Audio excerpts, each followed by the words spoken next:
नमस्कार विद्यार्थी मित्रांनो, स्पर्धा परीक्षेमध्ये मराठी विषयातील समास या घटकावरती अनेक प्रश्न विचारले जातात। त्यापैकी हा एक प्रश्न आहे की मध्यम पदलोपी समास असलेला शब्द ओळखायचा आहे आपल्याला।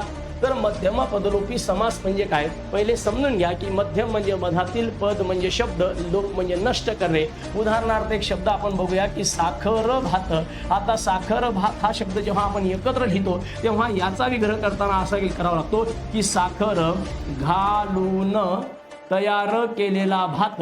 आता साखर घालून तयार केलेला भात एवढं आपण म्हणत नाही, तर पहिला शब्द साखर, शेवटचा शब्द भात घेतो, मधातील शब्द आपण नष्ट करतो। मधातील शब्दांना नष्ट करणं यालाच मध्यम पदलोपी समास म्हणायचं। साखर भात असेल, पुरणपोळी असेल, तसाच हा एक शब्द आहे बघा, मामे भाऊ। आता जेव्हा आपण मामे भाऊ म्हणतो याचा शब्दशः जर विग्रह केला तर मामाचा मुलगा या नात्याने भाऊ असं न म्हणता शॉर्टकट आपण म्हणतो की मामे भाऊ आहे।